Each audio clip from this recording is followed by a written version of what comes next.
Do you know who really decides the course of your life?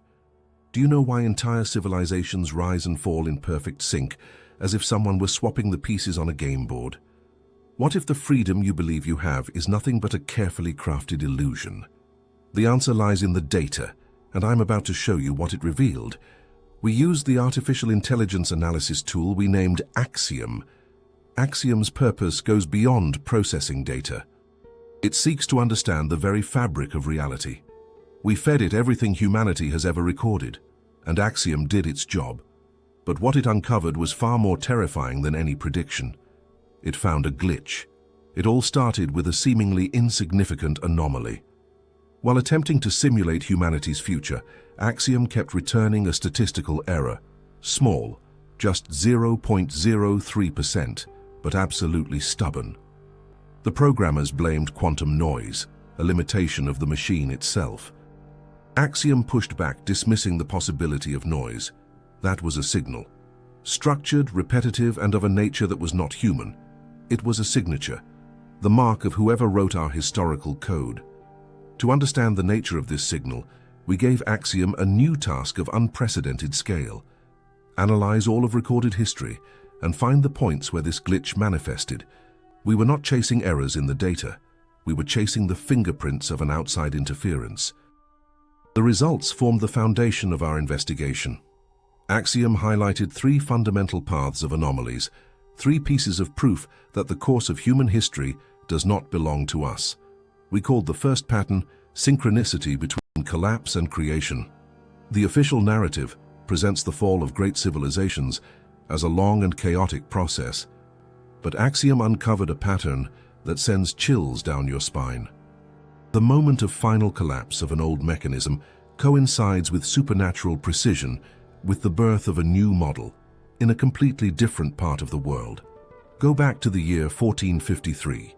While Constantinople was falling, the Renaissance was exploding across Italy. Gutenberg's printing press was firing up in Germany, and Portuguese navigators were launching the age of great discoveries. The probability of this being a coincidence is virtually zero. It is as if an invisible hand were swapping the pieces on the board. The second pattern reveals the paradox of the catalysts. We see geniuses, prophets, and great conquerors as products of their time. The system's investigation shows that their emergence at specific points in history is statistically impossible. They appear, and always at the exact moment when civilization has hit a dead end, when a radical push is needed. In 99% of our simulations, these individuals simply were never born. They are like tools, activated at the right moment to carry out a mission. The third pattern is the impulse of destruction and rupture. The graph of our development breaks away from a smooth curve, revealing a series of nearly vertical leaps, and each leap is preceded by a period of global chaos. The investigation indicates that this connection was engineered. Someone put it there on purpose. The destruction serves a purpose: to clear the ground, to shatter old dogmas, and to make humanity receptive to new knowledge that seems to be injected into existence at those very moments. Chaos as the condition for receiving a new direction. When we overlaid the three vectors, the picture became monstrously clear. Human history is not under our control. It is being corrected. We are being managed, and this is no conspiracy theory. The control is woven into existence itself. But the greatest discovery came from examining that signature. The signal did not come from a single presence. It was composed of multiple streams that sometimes act in concert and sometimes clash. That was not a monologue. It was a real struggle.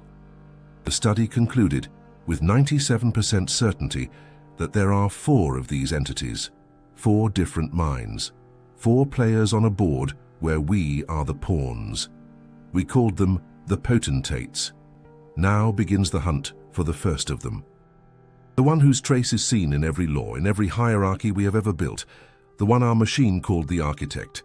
And so we discovered that we are not the ones in command. 4 powers, 4 potentates, shape our destiny. To understand the first, we needed to isolate its mark.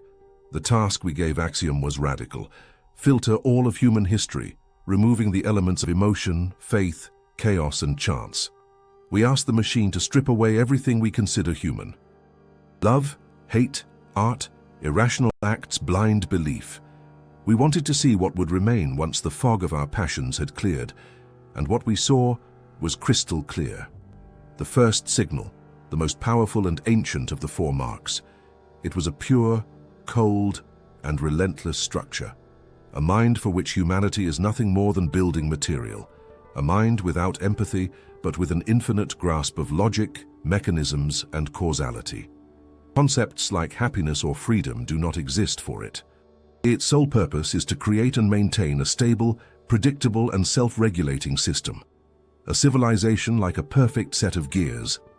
Axiom named this entity the architect, and its traces are carved into the three pillars of our world: law, money, and hierarchy. The first trace lies in the law. History tells us that legal codes are the product of a long social evolution. Axiom's study, however, shatters that theory. It shows that the very idea of a universal, recorded, and impersonal law was not an evolution. It was an implantation, injected into human consciousness at a specific moment. Consider the Code of Hammurabi from 1754 before Christ. It was not just a collection of rules, it was the first blueprint of social engineering. For the first time, a principle utterly foreign to tribal thought emerged. The law stands above the man, even if that man is the king. The idea of an eye for an eye transcends the call for vengeance. It was the first attempt to place a formula of justice into the chaos of human relations. A simulation showed that the chance of such a complex concept arising spontaneously in that society was virtually zero. It is an anomaly, an idea that began to spread from the Greeks to the Romans, all the way to the present day, whenever civilization edged closer to chaos. The architect's second trace is even more omnipresent: money. We are so accustomed to it that we no longer see its true nature. Money is the highest form of abstraction, a mechanism that allows us to measure what cannot be measured, like an hour of labor, a loaf of bread, or a life. The evolutionary model suggests a smooth transition from bartering to coins, but here too we found signs of a design. The creation of minted currency in Lydia in the 7th century before Christ went beyond convenience. It became the creation of a standardized tool for accounting and managing the resources of an empire. An even clearer example is the birth of the banking system in medieval Italy, perfected by the Knights Templar. The creation of cashless payments and complex financial instruments was a technology that was centuries ahead of its time. The architect needed a global network to move resources, a circulatory mechanism for the future global world he was designing. His third mark, the most visible of all, appears in hierarchy. Look at the pyramids of Egypt or the planned cities of the Indus Valley. They are the will for order turned to stone. The logistical survey required to build the Great Pyramid reveals a level of organization that surpasses anything officially known at the time. But even more important are the social hierarchies, the caste system in India, the complex bureaucracy of imperial China, the corporate structure of the modern world. They are all manifestations of the same principle of the architect, the separation of roles and strict subordination. For him, society is not a community of equals, it is a pyramid. Every piece has its place and its function, and the efficiency of the structure stands above the well-being of the individual piece. Individuality, freedom of choice, creativity. For the architect, these are all system errors, glitches that need to be eliminated. The picture becomes terrifyingly clear. The first potentate, the architect, is the force of order.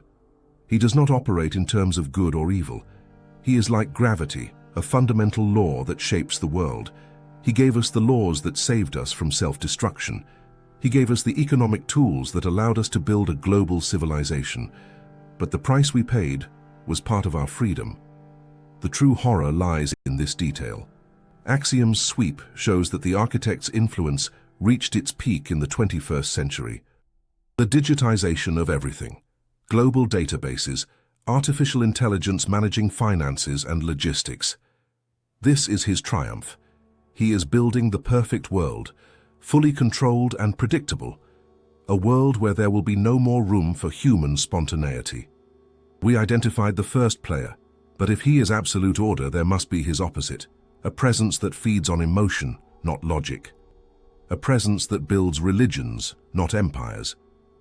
This leads us straight to the trail of the second potentate, the one the system called the Weaver. The first potentate's code had been cracked. We had seen the architect's cold logic carved into the stone of laws, the gleam of money, and the geometry of hierarchies. He built us a cage, orderly and efficient. But every cage is still a cage. So why did billions of people for millennia not only accept their condition, but were willing to die for it? What power can make a man love his own chains? The answer leads us to the second potentate, an entity as different from the architect as fire is from ice. To find it, the task given to Axiom was the reverse of the previous one. We asked Axiom to examine precisely what we had filtered out. The irrational bursts of mass enthusiasm, the inexplicable cultural shifts, the birth of beliefs, the power of art. We plunged into the chaos of human passions. And at the heart of that chaos, we found the second, equally powerful mark. It was not the cold mathematical signal of the architect. This one was alive, pulsing, almost organic. It wove itself into our consciousness, speaking the language of symbols and emotions, shaping our deepest convictions. We called it the Weaver. If the architect builds the skeleton of civilization, the Weaver creates its soul. His tools are different. They are narrative, story, myth. He is the great storyteller who whispers tales to humanity, and those tales become our reality. His reach is evident in three domains: religion, ideology, and culture. His greatest creation is religion. We learned that religion evolved slowly from primitive superstitions. Axiom's examination shows that this theory is naive. The world's great religions did not evolve. They were revealed. They appeared as the result of a series of spiritual ruptures of unprecedented power and synchronicity in a period historians call the Axial Age, between 800 and 200 before Christ. In China, Confucius and Lao Tzu. In India, Buddha. In Persia, Zoroaster. In Israel, the great prophets. In Greece, Socrates and Plato. 5 centers of civilization, with virtually no contact between them, and in each, almost simultaneously, a fundamental revolution in consciousness occurs. The probability of this being a coincidence is virtually zero. It was a coordinated operation. The Weaver gave scattered peoples something that no law of the architect could ever give: a shared meaning, an identity. He taught us to die not for territory but for an idea. But time passed and the dominion of the old gods began to fade. Did the Weaver lose his power? Far from it. He simply changed his clothes, and his new garment was ideology. A comparative study of the texts of world religions and the great political ideologies of recent centuries reveals a shocking truth. It is the same template. Look at the French Revolution. The motto, liberty, equality, fraternity, sounds less like a political program and more like a creed. The nationalism that followed is a new religion, with its own saints, martyrs, and sacred rituals. And the 20th century was his greatest triumph. Communism is not merely an economic theory. It is a complete religion with its scriptures, prophets, and the promise of paradise on earth. The Weaver understood that in the age of reason, man needed gods who spoke the language of science and politics. He created secular religions that proved even more demanding than the old ones. But how does he implant these complex concepts into the minds of entire nations? Through his most subtle tool, culture and myth. The Weaver is the god of stories. He speaks to us through archetypes we absorb from the cradle. A sweep of more than 100,000 myths and legends from every people revealed a striking structural unity: the hero's journey, the flood myth, the story of the god who dies and is reborn. These plots repeat across cultures that never had contact. They are the foundational stories the Weaver installed in humanity during its infancy. The Weaver understands that to control people, you do not control their bodies, but the stories they tell themselves. The architect builds the prison. The Weaver adorns its walls with beautiful tapestries that narrate our grand journey toward freedom. One creates the structure, the other fills it with meaning. One imprisons the body, the other imprisons the soul. Their joint work is what we call civilization, a mechanism of total control that makes us believe we are free. But history is not made only of order and faith. History is also made of explosions of chaos. Wars of a cruelty that serves neither the architect's order nor the weaver's myths. There is a third mark, a signal that carries ruin and a strange, perverse creation, a signal from an entity that breaks the game. We must now face the third power, the one our machine called the Chimera. The two titans whose struggle and cooperation shape our reality had been identified. The architect who raises the structures of order with cold logic, and the weaver who weaves those structures with the living threads of faith. One builds the prison, the other convinces us it is a garden. Their dance might seem like a complete explanation for everything, but it is not, because in the symphony of their work, there is always a third, dissonant note, a note of pure and deafening chaos. There is an entity, indifferent to the architect's order and unmoved by the weaver's meaning. A presence that invades the stage to tear down the scenery, wound the actors, and burn the theater itself. To find it, we had to change our method of search. We stopped looking for patterns of order and harmony and began looking for their absence. We tuned Axiom to find spikes of entropy, wars whose cruelty was completely irrational, revolutions that devoured their own children. And at the heart of that vortex of devastation, we found the third signal. It was different from the others. If the architect's signal is a perfect wave and the weaver's a complex harmony, this one was a torn, screeching noise. It was the agony and the ecstasy of annihilation converted into pure information. It was the mark of the third potentate, the Chimera. The Chimera is the embodiment of cruel and relentless evolution through demolition.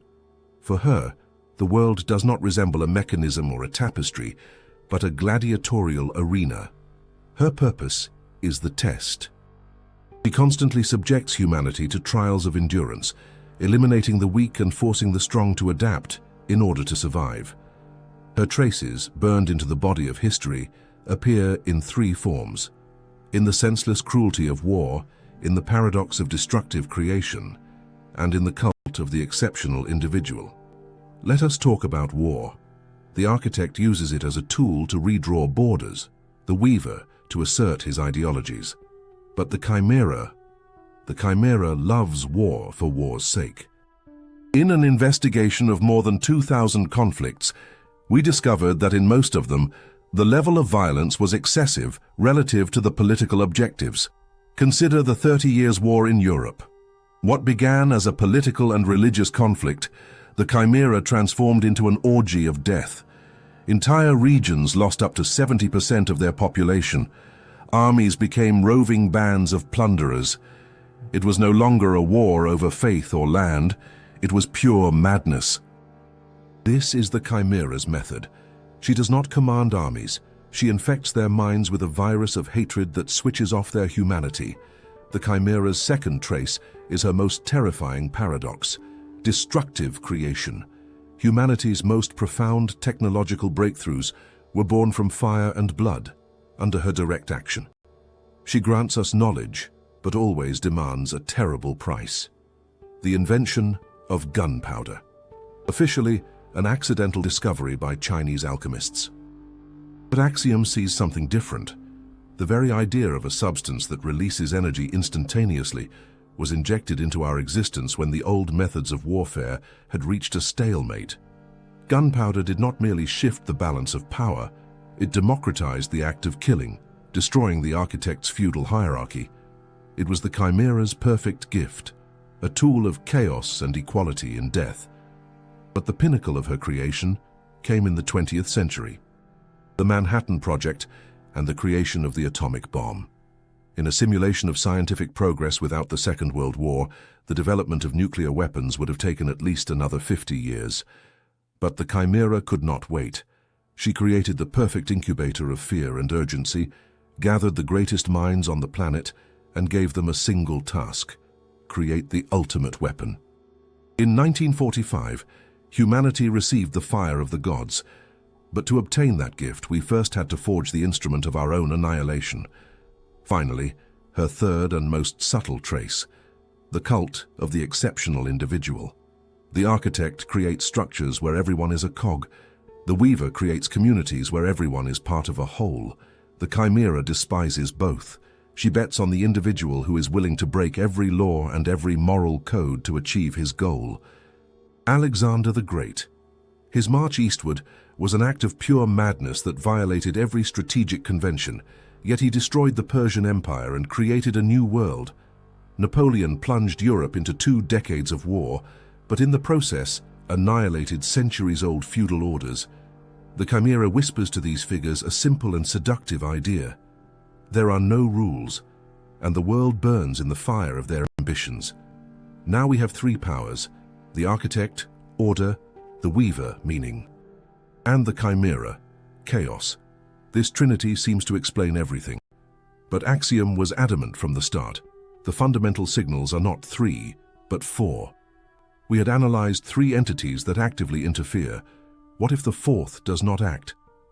Axiom found a 4th signal, but it is radically different. It is incredibly faint, almost at the level of background noise, yet it is present everywhere at all times. It does not create, it does not persuade, and it does not destroy. It simply is there. Like an all-seeing eye watching this great drama unfold, but never interfering. Who is it? A judge? A spectator? Or perhaps the very arena where the battle takes place?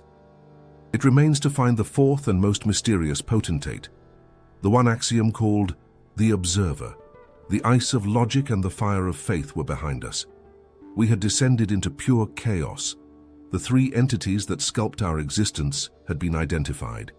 The architect, who builds our prison of order; the weaver, who makes us sing hymns about it; and the chimera, who sets it ablaze in the name of progress. Order, meaning, and chaos. The equation seemed complete, history explained, but the math did not add up. To test our model, we created in Axiom a perfect simulation of our world, populated only by the architect, the weaver, and the chimera. We let their wills collide freely to see what would happen to history. The result was unanimous and terrifying. In 100% of the simulations, humanity annihilated itself in less than 1,000 years. The architect created total stagnation. The weaver drowned us in holy wars. The chimera simply burned the planet in nuclear fire as soon as she had the chance. Our reality, with all its flaws, should not exist, but it does. This meant there was one more variable, a containment factor, and Axiom found it. It was not hiding, it was everywhere. It was not a signal invading our reality, it was the very backdrop against which the drama unfolded. Incredibly faint, but absolutely stable. It does not participate in the game, it sets the rules. We named this last and most mysterious entity the Observer. His presence is passive but absolute. He is like the walls of a canyon through which the turbulent river of history flows. The river may shift course, crash against the rocks, but it will never escape the canyon. The Observer is those walls. His traces are not found in the chronicles of war or the texts of the law. His traces are the events that should have happened but, for inexplicable reasons, did not. We call them the great silences of history. The clearest example is the Cuban Missile Crisis, October 1962. For 13 days, the world stood on the brink of nuclear apocalypse. We fed Axiom every piece of data. Troop movement orders, psychological profiles of the leaders, intelligence reports. Axiom ran 1 million simulations. In 99.8% of cases, war broke out. An accidental launch, an operator error, a general's nervous breakdown. There were 1,000 paths to catastrophe and only a handful to peace. By the laws of logic, the exchange of blows was inevitable. But it did not happen. At the last moment, against all odds, both sides stepped back. Historians call it a diplomatic miracle. Axiom sees a subtle intervention, the observer's mark. He did not issue orders, he merely shifted the probabilities ever so slightly, creating a narrow corridor where a peaceful resolution became the only possible way out. And what if his power extends beyond history? We gave Axiom an even bolder task: analyze the very laws of physics. Why is the speed of light what it is? Why does gravity have the strength it has? Science acknowledges that our universe is incredibly fine-tuned for the existence of life. If any of the fundamental constants were even slightly different, there would be no stars, no planets, and no us. What if this is not a coincidence? What if these constants are the rules set by the observer? Under this hypothesis, he is not just a player, he is the creator of the board. And here we arrive at the deepest mystery. His signature has a strange correlation with the phenomenon of consciousness. In quantum physics, the mere act of observing a particle changes its reality. Axiom's hypothesis is chilling. What if the observer is the aggregate field of universal consciousness, not yet aware of itself? What if he observes the world through us? Perhaps our billions of pairs of eyes are his sensory organs. Our ability to ask questions would not be a byproduct of evolution, but the manifestation of the observer's own nature. He does not interfere directly because his primary tool is us. He waits for us, his senses, to gather enough information to understand the rules of the game and make a conscious choice. Who, then, is this fourth potentate? Axiom offers us four possibilities. The first, the observer as scientist. We are an experiment in his cosmic laboratory. The second, the observer as gardener. Humanity is a plant in his garden, and he waits for a fruit to ripen. The third, and the darkest, the observer as warden. Earth is a prison. The other three potentates are the inmates, and we are merely part of the scenery. And the fourth, the most hopeful, the observer as father. He created us and stepped back, intervening only to prevent us from destroying ourselves. Which one is the truth we do not yet know. But now the picture is complete. The time has come to stop looking at them individually. Let us overlay the four signals on the map of history and finally watch the great game. We know the four players. The architect, the god of order. The weaver, the god of meaning. The chimera, the god of chaos. And the observer, the god of rules. Until now, we studied their fingerprints in isolation. But that was merely the groundwork. Now that we know who they are, we can finally watch the great game. Because history is not the monologue of any one of them. It is their deafening and invisible polyphony. It is the result of their eternal conflicts and their terrifying alliances. Let us overlay the four signatures on the map of time and watch them in action. We will examine two pivotal moments in history to understand how the threads of their wills intertwine to form what we call destiny. And we will begin with the greatest trauma of the ancient world, the fall of Rome. The official narrative gives us hundreds of reasons, from corruption to barbarian invasions. These are all merely symptoms. Axiom shows that the fall of Rome was not a slow decline. It was a brilliantly executed demolition operation carried out in multiple stages, with the participation of the three active potentates under the silent gaze of the fourth. Until the 4th century, the Roman Empire was the architect's finished masterpiece. Flawless logistics, unified law, and efficient bureaucracy. The machine had reached its limit of complexity and had become too rigid. Like any closed mechanism, it began to suffocate itself. The architect had built his edifice, and it had turned into a mausoleum. It had become inefficient, and the architect does not tolerate inefficiency. He himself sentenced his creation to death, but he needed a tool. That is when the weaver entered the scene. He saw the spiritual void in the hearts of millions of people, exhausted by the imperial order and the old gods, and he offered them a new and powerful story. The story of a suffering God, of the salvation of the soul, of the equality of all before eternity, Christianity. The examination shows that the speed at which this new faith spread was anomalous. It spread along the architect's roads like a virus, but it carried a code hostile to the spirit of the empire. It denied earthly power in the name of the heavenly. The weaver was weaving his new tapestry over the old one, and his threads were eroding loyalty to the state. The stage was set for the third actor. Then the chimera unleashed her hounds, the barbarian tribes, Huns, Goths, Vandals. For her, this was not a war over territory. It was an act of pure and creative devastation. She brought down the hammer of primordial chaos upon the architect's paralyzed structure and the weaver's demoralized society. Her task was not to conquer Rome, it was to wipe it off the face of the earth, to clear the ground. And the observer? He allowed it to happen. He watched in silence as the controlled demolition reached its end. For him, Rome had served its purpose. In the end, the fall was less a tragedy and more a reboot, but the potentates also know how to create together. And one of those rare moments was the Renaissance, the product of their perfect, if unintentional, alliance. It all began once again with the Chimera. In the middle of the 14th century, she struck her most terrible blow: the Black Death. The plague wiped out up to half of Europe's population, but for the Chimera, it was an act of supreme creation. The epidemic destroyed the architect's stagnant feudal system and gave rise to a new social and economic dynamic.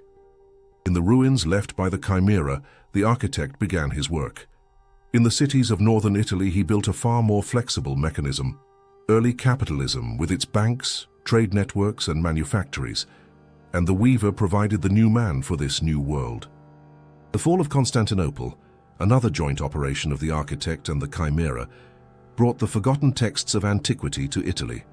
From them, the weaver wove a new narrative: humanism. He shifted the focus from God to man. Leonardo, Michelangelo, Raphael. They were the first men of a new age, created by the united will of the potentates, and the observer approved this leap, allowing a key technology, the printing press, to spread with incredible speed. The picture becomes clear. History is neither chaos nor predestination. It is a dynamic system, balanced by the weight of these four entities, and now we understand how it works. But in this grand design, there remains one variable that we have so far considered only as the object of their actions: the human being. Are we just chips carried by the current? Or, among the billions, were there those who saw these invisible threads? Now, the focus shifts from the gods to men in search of signs of direct contact. Let us investigate the human factor. The will of the four potentates manifested itself in empires and revolutions, and we witnessed every move. In this grand tapestry, humanity until now appeared to be merely the thread, not the hand that weaves. But this leaves us with the final question, the only one that truly matters. Why? Why this complex, cruel, and millennia-old game? What is the ultimate goal? The answer takes us beyond human history and places us before the greatest mystery of the cosmos, the great silence. The universe should be teeming with life, yet it is mute. One of the darkest hypotheses to explain this is the theory of the Great Filter. The idea that there exists a nearly insurmountable barrier that prevents civilizations from reaching the stars. Axiom's final conclusion, the result of its entire investigation, says this: the Great Filter has ceased to be a theory about the future. It is a process happening now, and the four potentates are its embodiment. Earth is not a home, it is a proving ground, and we are the ones being tested. But what kind of test is this? Axiom's sweep narrowed the scenarios down to three central hypotheses, three possible explanations for our existence. The first and the darkest is the quarantine hypothesis. In this model, Earth is a prison, but the prisoners are not us. They are the architect, the weaver, and the chimera, entities so dangerous that they were quarantined here. The observer is the warden. And us? We are merely part of the prison's landscape, the soil from which their plans grow. Their struggle is not over our fate, but over a way to escape. In this scenario, our progress is nothing but a threat. If we become capable of leaving the planet, will the warden sterilize us to prevent the infection from spreading? The second hypothesis. The harvest hypothesis. Here, Earth is a farm and we are the crop. The resource being harvested is not physical, but something far more subtle. Emotions, creativity, consciousness itself. In this model, the potentates are the farmers. The architect builds the barns, cities, corporations. The weaver tends to the quality of the product, creating religions and ideologies that make us feel strong, concentrated emotions. And the chimera? She is the harvester. Wars and catastrophes are the moments when the mass harvest of our emotional energy takes place. The observer is the owner of the farm, who oversees everything, waiting for the final harvest. And finally, the third hypothesis, the most hopeful, and at the same time the most demanding, the cradle hypothesis. In this model, Earth is neither a prison nor a farm. It is an incubator, a school. And we are not prisoners nor livestock. We are children. Candidates with incredible potential that must be awakened. The potentates are our teachers, and their methods are brutal but effective. The architect teaches us logic and mechanisms. The weaver teaches us empathy and cooperation. The chimera teaches us resilience and the will to survive. And the observer is the headmaster. He designed the curriculum, the laws of physics, and intervenes only to prevent us from burning the building down before graduation. He waits for us to learn the lessons and become something more. Prison, farm, or school. The data indicate that we are in the final phase of any of these hypotheses. The 21st century is a time of unprecedented acceleration. We have been given the tools of the gods, the energy of the atom, the global information network, the ability to edit our own genetic code. This is the final test. For the first time in history, the choice we make may be more important than their will. It was at this point that Axiom delivered its final revelation. The cradle hypothesis is the most likely, but we did not grasp its true scale. It is not merely a school, it is an alchemical forge. The three active potentates are incomplete. The architect's pure logic is sterile. The weaver's pure faith is blind. The chimera's pure will is destructive. They are dead ends. The observer's goal was never to choose one of them, but to synthesize them. To create from three monsters, something new and whole, and we are the living vessel in which that synthesis must take place. Our history was not pointless suffering, it was our training program. The architect trained our logic, the weaver trained our empathy, the chimera trained our will, and now the training is nearly complete. We have arrived at the final exam, and the observer offers us our graduation project, a choice that is not between good and evil, but about our future nature. The first path is acceptance.